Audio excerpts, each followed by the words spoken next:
Guys, welcome back to my YouTube channel. നമ്മളിന്ന് ഉണ്ടാക്കാൻ പോകുന്നത് ചേന മെഴുക്കുവരട്ടിയാണ്. വേണ്ട സാധനങ്ങൾ നമുക്ക് നോക്കാം. ഒരു മീഡിയം സൈസ് ചേന നമ്മൾ ചെറുതായിട്ട് അരിഞ്ഞെടുത്തിട്ടുണ്ട്. ഒരു 10 ചുമന്നുള്ളി ചെറുതായിട്ട് അരിഞ്ഞ് വെച്ചിട്ടുണ്ട്. അതിന് വേണ്ട കറിവേപ്പില നമ്മൾ എടുത്ത് വെച്ചിട്ടുണ്ട്. ആദ്യമായിട്ട് നമുക്ക് ചട്ടി അടുപ്പത്ത് വെക്കാം. ചൂടായി വരുമ്പോഴത്തേക്കിനും എണ്ണ ഒഴിച്ചു കൊടുക്കാം. എണ്ണ ചൂടായി വന്നിട്ടുണ്ട്. നമുക്ക് അല്പം കടുക് ഇട്ട് കൊടുക്കാം.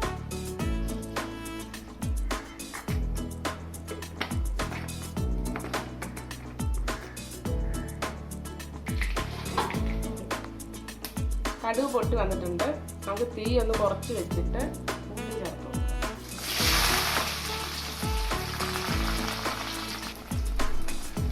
ആവശ്യത്തിനുള്ള ഒന്ന് ഇളക്കി കൊടുക്കാം. ഇനി നമുക്ക് ചേന ചേർത്ത് കൊടുക്കാം.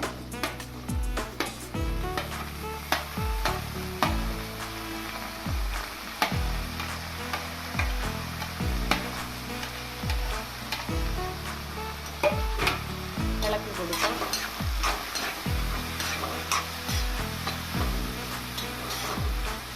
അതിലേക്ക് നമുക്ക് അല്പം മഞ്ഞൾപ്പൊടി ഇട്ട് കൊടുക്കാം. നമുക്കിതൊന്ന് അടച്ചു വെച്ച് വേവിക്കാം. ഇപ്പോൾ ഉപ്പിടത്തില്ല, ചേന ആയതുകൊണ്ടാണ് വേഗം താമസം. അതുകൊണ്ട് നമുക്ക് വെന്ത് കഴിയുമ്പോൾ ഉപ്പിട്ട് കൊടുക്കാം. ചേനയ്ക്ക് നമുക്ക് ഇച്ചിരി വെള്ളം ഒഴിച്ചു കൊടുക്കാം. വേവുള്ളതുകൊണ്ട് നമുക്ക് ഇച്ചിരി വെള്ളം ഒഴിച്ച് വേവിക്കാം. ഉപ്പ് ഇപ്പോൾ ഇടത്തില്ല, എന്ന് വെച്ചാൽ ചേന വേഗം താമസം ഉപ്പിട്ട് കഴിഞ്ഞാൽ അതുകൊണ്ടാണ് നമുക്ക് അടച്ചു വെച്ച് വേവിക്കാം. ചേന വെന്ത് വന്നിട്ടുണ്ട്. നമുക്ക് ഉപ്പിട്ട് കൊടുക്കാം. ആവശ്യത്തിനുള്ള ഉപ്പിട്ട് കൊടുക്കണം. അത് നിങ്ങളുടെ ഇഷ്ടത്തിന്.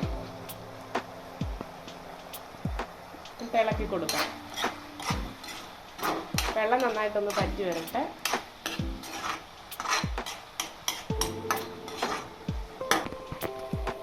നമ്മുടെ ചേനയിലെ വെള്ളം എല്ലാം പറ്റി വന്നിട്ടുണ്ട്. നമുക്ക് ഇനി വെളിച്ചെണ്ണ ഒഴിച്ചു കൊടുക്കാം.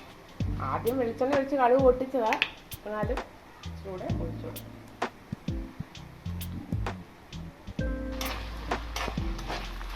എണ്ണ ഒഴിച്ചതിന് ശേഷം നമുക്കൊന്ന് ഇളക്കി കൊടുക്കാം. നമുക്ക് എരിവിനനുസരിച്ച് മുളക് പൊടി ചേർത്ത് കൊടുക്കാം.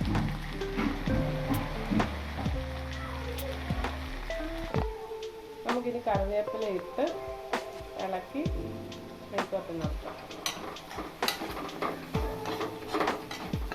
സ്വാദിഷ്ടമായ ചേന മെഴുക്കുവരട്ടി റെഡി ആയിട്ടുണ്ട്. എല്ലാവരും ഇതൊന്ന് ട്രൈ ചെയ്ത് നോക്കുക.